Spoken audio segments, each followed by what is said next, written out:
fournisseurs et ce que ça implique en termes économiques. D'accord. Bon, et à force de me creuser la tête, je dis ok, on va faire un test. Alors, en l'occurrence, c'est pas chez Gucci, c'était à l'époque sur la Fnac et Conforama, sur les produits électroniques en marque propre. On dit on va faire un pont entre le ranking social, l'évaluation sociale des fournisseurs, et le coût de SAV.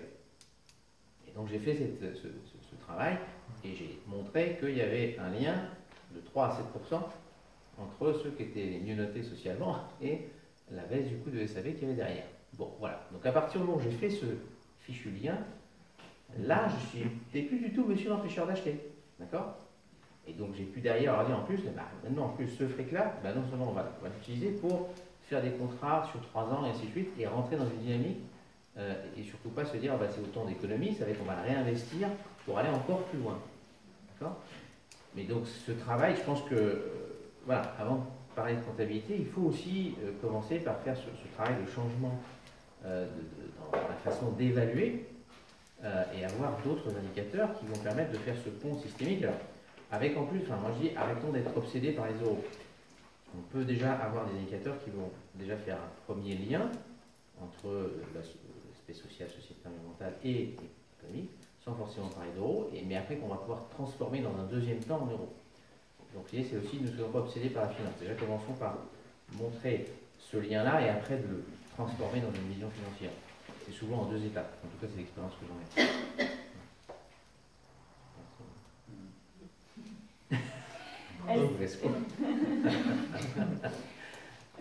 Quels autres freins vous pouvez rencontrer ou quels autres leviers vous avez justement dans votre pratique on a abordé les mentalités. Je pense que si je peux rebondir, je vais rebondir aussi sur ce qui a été dit sur un point qui a été très important quand on a commencé à travailler avec des équipes qui étaient différentes, c'est qu'on avait, tout à l'heure j'ai entendu, il n'y a pas une solution qui doit arriver et s'appliquer.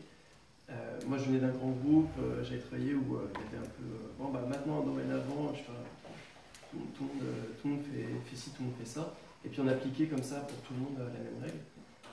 Sauf que quand on commence à toucher à l'écologie, ou dans mon cas quand on commence à évaluer le carbone, une règle qui s'applique à Paris ne va pas être la même qui s'applique à... Donc passer sur du local, passer sur de l'échange, de la compréhension de compétences et d'aller sur des domaines plus locaux, de s'inscrire dans la culture du point et de comprendre ce qui s'y passe et d'avoir une vision fine, y compris dans des schémas beaucoup plus petits, pour moi c'était l'élément le plus important. C'est ce qui a fait qu'on arrivait à faire des vraies bascules avec des choses pas forcément qui demandaient un impact hyper important.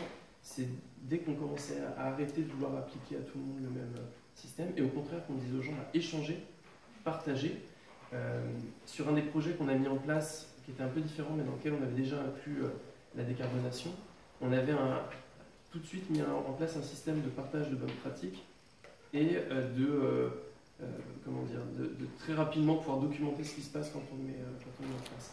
Et ce qui était intéressant, c'est qu'on a vu que ça faisait des petits à d'autres endroits, puis à d'autres endroits ça prenait pas, pour des raisons culturelles, pour des raisons... Mais en tout cas, le fait de partager, ça permettait de déployer, et en même temps, on disait aux gens, vous gardez vos spécificités, vous n'êtes pas obligé d'appliquer la même solution partout. On avait une équipe qui s'était mise à travailler uniquement qu'avec des SMS. Toute leur communication ne se faisait que par SMS, parce qu'on avait identifié qu'ils avaient des quantités de documents qui étaient partagés qui n'avaient aucun intérêt. Et quand ils sont passés à ça, on a d'autres qui ont dit « Ah, bah ok, c'est quoi ?» Alors il y avait des avantages, des inconvénients, mais tout le monde pouvait partager, comprendre et s'enrichir les uns les autres. Donc voilà, donc sur l'aspect, je dirais, transformation, de comprendre qu'on ne peut pas appliquer une seule règle, pour moi, c'était un des vrais points de levier. Je pense qu'un des obstacles principaux, c'est vraiment la peur de l'inconnu, tout simplement. C'est-à-dire que y a une crispation qui opère très souvent parce que les gens se réfèrent à du connu et quelquefois, surtout en France, des choses un peu dogmatiques. Ah non, mais le vivant, la référence au vivant, ça nous emmène vers les antispécistes. Vous voyez, il y a des drapeaux qui sortent. C'est incroyable comme les gens vont avoir comme ça des points très de tension, de crispation, qui sont des choses pas visitées en fait. Donc en fait c'est très personnel, la peur qui est manifestée dans ces cas-là. Et les autres dimensions de peur, mais est-ce qu'on peut être accompagné, c'est-à-dire est-ce qu'on va pouvoir changer vraiment ou changer qu'à la marge? Et ça c'est un point très compliqué. C'est-à-dire que moi, ce qui m'apparaît de plus en plus nettement, c'est que les petits pas peuvent être le contraire du vertueux. C'est assez impressionnant, parce que c'est l'histoire qui me fait apparaître cela, c'est qu'on fait des toutes petites choses comme si on écopait dans un bateau qui roule. Et c'est-à-dire que ça ne sert pas à grand-chose d'aller bien balayer chez BASF quand on continue à faire du round-up, je ne sais quoi. Ce que je veux dire, c'est que les entreprises communiquent sur voilà, moi j'ai économisé l'eau, j'ai économisé mon énergie, etc. Mais là, c'est plus du tout le sujet maintenant que 68% des populations détruites en 50 ans, c'est quand même un choc que nous donne encore WWF ce matin. Donc on ne peut plus être... c'est pour ça qu'on parle de systémique, de vision holistique, mais il faut aussi que notre organisation économique soit inscrite dans la biosphère et pas l'inverse. C'est-à-dire que la biosphère soit... Il faut donc désencastrer, réencastrer plutôt même d'ailleurs l'économie dans le vivant. Et ça, bien sûr, ça passe par... je vais regarder mes impacts, mes performances, mais en fait, il faut revisiter les concepts complètement. C'est-à-dire que performance, c'est pas moi qui le dis, c'est l'OCDE pour le G7 environnement qui dit de toute façon, il n'y a plus de performance économique sans performance environnementale et sociale. Donc en fait, il n'y a plus d'avenir pour les entreprises qui ne mettent pas vraiment ces analyses d'impact, de performance globale au cœur de leur gouvernance. Donc c'est vraiment drastique et je pense que c'est très tangible, on le sent dans l'atmosphère, mais il est clair que l'obstacle, c'est qu'il y ait des tensions de plus en plus fortes entre des camps. C'est ça que j'appelle la peur. J'ai tout envie de rajouter, je pense que Dorothée a parfaitement exprimé à la fois en termes de freins et de solutions, sur le côté opération multi-acteurs, cet aspect collectif et effectivement tension ou opposition entre différents intérêts. Je pense qu'il faut aussi y rajouter la dimension individuelle. Et c'est là, pour moi, en tout cas, nous, ça a été notre cheminement. On s'est beaucoup intéressé, on s'intéresse de plus en plus aux neurosciences et aux sciences du comportement plus largement. Parce que c'est très important de comprendre pourquoi ça bloque. Enfin, moi, je l'ai vécu, encore une fois, j'ai bossé dans 3 grands groupes du CAC 40. J'ai vu à quel point, pourtant, j'étais censé m'adresser à des patrons qui sont censés être la crème de la crème, sortis des meilleures écoles, blablabla. Et des trucs qui me paraissaient évidents pour moi, ça ne passait pas chez eux. Et où je suis complètement stupide, où il y a un truc.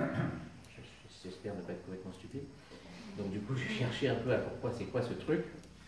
Et c'est là où les neurosciences nous donnent quand même un peu des clés de compréhension, à la fois pour comprendre que physiologiquement, on n'a pas été conçu pour changer. C'est-à-dire que le cerveau, c'est 2% du poids du corps, mais c'est 40% de l'énergie qu'on consomme au quotidien. D'accord? Et donc dès qu'il peut, c'est un super data center, le cerveau. La nature est très bien faite, n'est-ce pas? Et donc dès qu'il peut, il se met en mode veille. Donc il cherche la routine. On est 80% de notre temps en mode routinier. D'accord? Alors que si vous faites une IRM et que vous êtes en train d'innover, de penser le changement, vous n'allez pas être là, c'est le mode mental automatique qui est derrière votre tête, là, c'est le cerveau primitif. Mais vous allez être derrière votre front, c'est le lobe préfrontal, donc en mode mental adaptatif.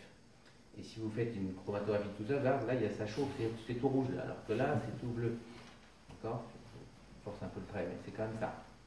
D'accord? Donc ce qu'il faut, donc ça c'est le premier point. Le deuxième constat, c'est quand vous êtes en situation de dissonance cognitive, donc vous avez des informations, si je suis dirigeant d'entreprise, c'est faut que je fasse du fric parce que tous les 3 mois, j'ai la pression, d'accord, du marché, voire tous les jours, en me levant, et de l'autre côté, on dit oui, mais il faut faire du durable, il faut intégrer, sociétal, environnemental. Vu, c'est pris comme quelque chose d'antinomique. En tout cas, vu comme ça, de façon primaire et spontanée.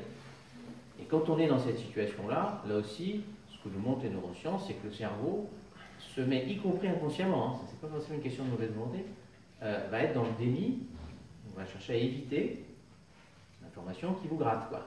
Si vous voyez ce que je veux dire. Vous voyez laquelle c'est, évidemment. D'accord? Donc, ça veut dire, déjà, ça permet de comprendre pourquoi ça coince, et à partir de là, il faut travailler sur ce que les neurocognitivistes appellent de l'ergonomie cognitive, c'est-à-dire de la même façon qu'on échauffe un muscle avant de faire une course, et il faut apprendre aux gens à échauffer leur cerveau pour passer du mode mental automatique au mode mental adaptatif. C'est-à-dire de s'assurer que quand on fait tous ces travaux, quelle que soit l'échelle, à l'échelle d'une petite équipe ou d'un jeu multi-acteurs avec 100 personnes dans la salle, et ça peut se faire, il n'y a pas de problème. En tout cas, nous, on a créé des exercices qui font ça, qui permettent de s'assurer que les gens sont dans le bon mode mental pour accepter le changement. Parce que tant qu'on n'a pas accepté, on est dans une situation d'opposition, mentalement. Hein, Jacques Fradin, avec qui je travaille là-dessus, dit voilà, pour faire un choc, il faut 2 robes. Hein, il faut bien, c'est ça, on est dans cette opposition-là. Donc il faut arriver à ouvrir, parce que tant qu'on n'a pas ouvert, ça ne marche pas. Donc il faut faire ce travail de mise en mode mental qui permet de faciliter, ça ne résout pas tous les problèmes, mais ça permet de donner une garantie supplémentaire que les gens vont déjà se mettre dans le mental pour faire de l'idéation, pour prioriser, pour pitcher. Voilà, après il y a différents types d'exercices, mais à tous les étapes du processus d'innovation, on va intégrer cette dimension neurocognitive qui permet de s'assurer que les gens sont dans le bon mode mental. Et franchement, ça fait 2 ans qu'on expérimente tout ça, ça commence à marcher. L'autre intérêt de cette approche, il est aussi d'un point de vue sociétal plus large. C'est-à-dire que, par exemple, moi, c'est dans ce cheminement encore, c'est en partant de ça, si vous projetez ça au niveau de la société de consommation, je pense que ça fait aussi le pendant avec la dimension écologique. On sait, voilà, on a 10-15 ans pour se transformer radicalement, sinon on va partir dans l'inconnu et ça va faire très mal. L'idée, c'est de se dire aussi, sur la partie sociétale, de se rendre compte que la société de consommation qu'on nous vend depuis 50 ans, ça ne nous rend pas heureux, ça nous rend frustrés.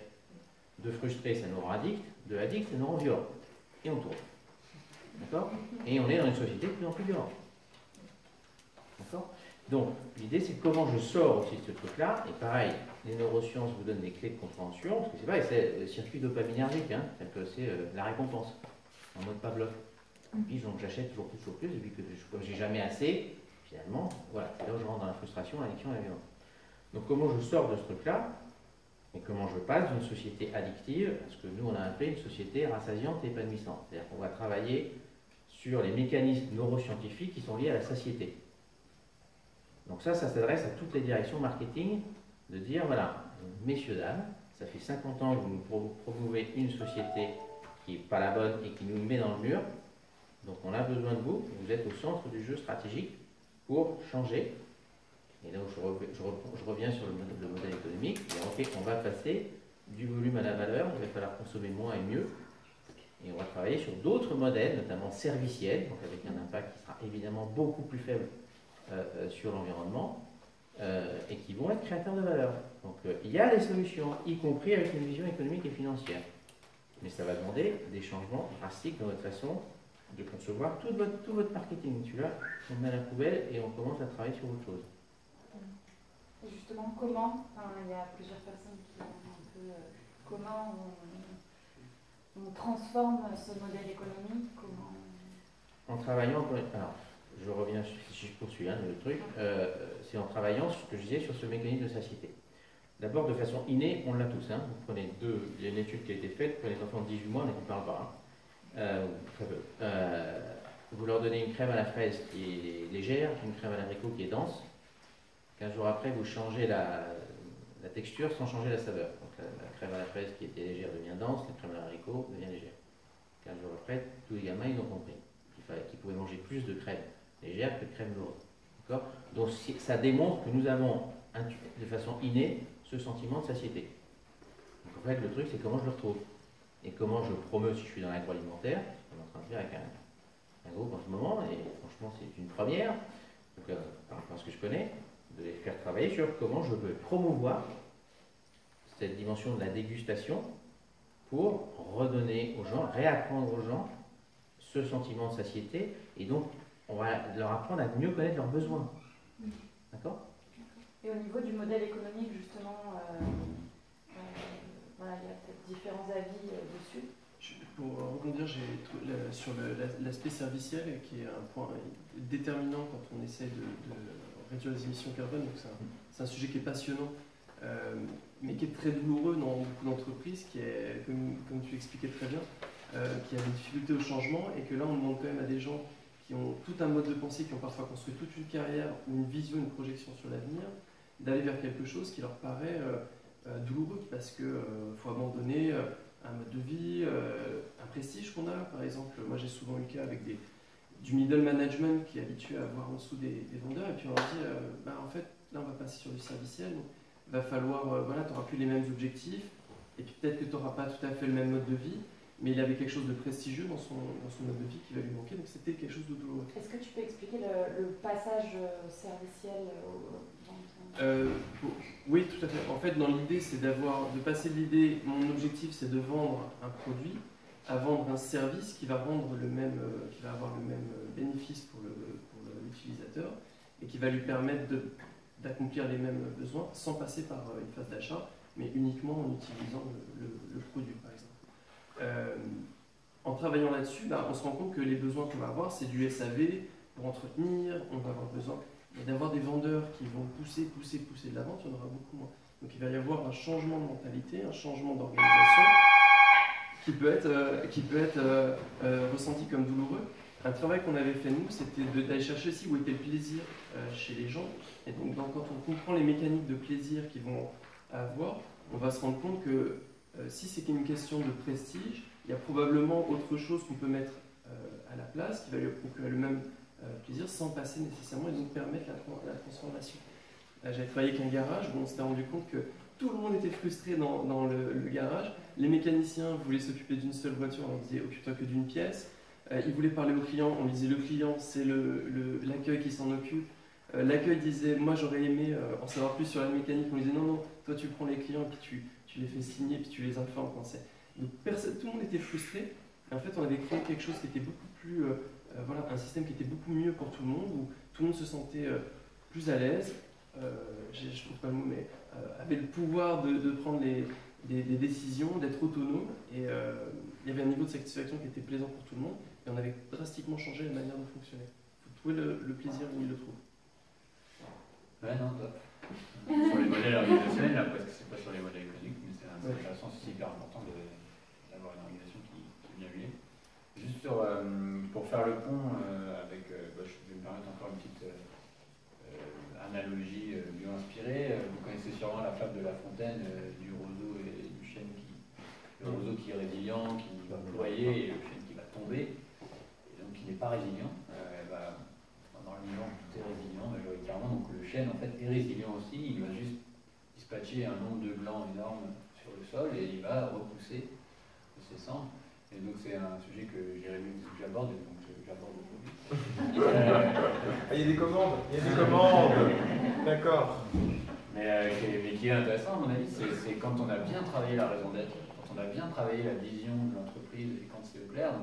C'est là où travailler avec des gros, parfois c'est compliqué parce que c'est déjà instauré, il y a déjà toute une culture et qui en fait transforme une raison d'être, enfin même amener une raison d'être déjà, c'est pas simple, mais quand on a une raison d'être claire, et qu'on devient à un moment très très gros, mais que l'idée c'est juste de donner son service et de le laisser, on peut essaimer, on peut dispatcher, on peut rendre accessible et on peut donner les clés de lecture à d'autres pour qu'ils puissent redévelopper ces mêmes services. Si on a un projet de société, et si on n'a pas juste un projet de se faire du fric.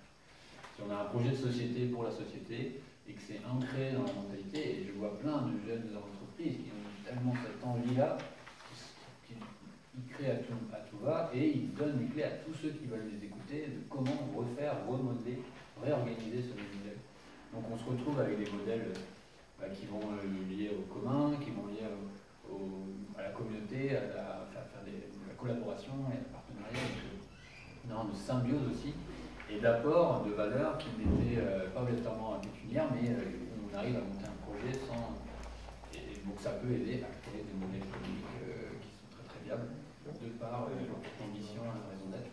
Et derrière, si la raison d'être est aboutie, être en capacité de se dire je clôt le projet, je ferme ma porte pour lancer un nouveau projet.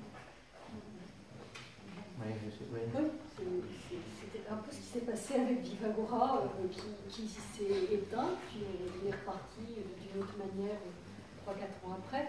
Moi, j'aime beaucoup tout ce partage parce que je trouve, qu'on est sur des choses très fondamentales. Quand on est un peu vieux, comme je le suis, on mesure les capacités d'évolution extrêmement rapides parce que ce à quoi on donne de la valeur aujourd'hui, pour manger, pour se déplacer, c'est pas du tout ce qui se passait il y a 10 ans, ou même il y a 30 ans, là, par même pas. Et donc on est déjà très très loin des modes de vie anciens. Et l'insistance, enfin la manière qu'on a de se réunir, de se mettre en relation, de privilégier des choses différentes, ça, il va bien falloir qu'à un moment donné, ça se traduise dans les pratiques des entreprises, dans la valeur qu'on met dans le PIB, etc. Donc le monde a déjà changé, les choses sont déjà très... Alors évidemment, je ne vais pas dire comment ce sera dans 5 ans, mais on peut être assez... moi, je suis très impressionnée par ce qui est concret, c'est-à-dire que dans l'agriculture, par exemple, Ferme d'Avenir a déjà mis en pratique cette comptabilité triple capitaux, méthode CARE. Ils ont déjà expérimenté, ils ont déjà montré. Ce que je veux dire, c'est qu'il y a des endroits où c'est plus avancé parce que c'est plus concret. On voit qu'on est attaché à avoir une alimentation, parce que ça touche notre corps, qui soit la meilleure. Mais bon, là, on est en plein maladie avec cette maladie. Je pense que là aussi, on peut retourner des lieux communs qui pourraient vous dire on a peur, on a peur, on a peur. Ben non, en fait, on est juste en train de se vacciner là en ce moment, puisqu'il y a tellement d'attention. Voilà, on pourrait dire ça aussi comme ça. Et on peut se dire, essayons de prendre les situations pour leur valeur. On sait bien comment le confinement a retourné aussi plein de choses. Donc on a vraiment des nouvelles reconfigurations qui donnent de l'oxygène. Et moi je trouve que le plaisir relationnel, le tournant relationnel, comme disent les deux, Raphaël Larère et sa femme Catherine, c'est vraiment quelque chose qui est enthousiasmant. On a peu de temps, j'ai juste 2 dernières questions à poser. Il y avait quelque chose qui était intéressant dans aussi vos propres modèles économiques à vous, des fois qui avaient certaines structures, si on peut appeler modèle économique, mais en tout cas vos façons de fonctionner, etc. Il y en a plusieurs. Je vais Nous, c'est assez simple, on répond à des concours, majoritairement, des concours publics. Et comme on fait de la recherche, on fait aussi appel au crédit impôt recherche. Donc ça nous permet de passer un peu plus de temps sur certains points qu'on estime très importants sur un projet ou un autre, et de ne pas se retrouver à la rue, parce que très souvent les honoraires des architectes sont c'est mal calculé. On passe la plupart du temps beaucoup plus de temps sur un projet que ce pour quoi on est payé. Et voilà, nous, ça fonctionne comme ça, et je crois qu'il y a pas mal d'agences d'archi qui font pareil. Pour avoir du coup un impact environnemental aussi plus élevé. Voilà, parce que justement, on passe plus de temps sur régler certains points qu'on, dans d'autres moments, on ne réglerait pas. Et c'est aussi que dans la culture de l'agence où je travaille, la recherche et vraiment insister sur certains points critiques, c'est très important.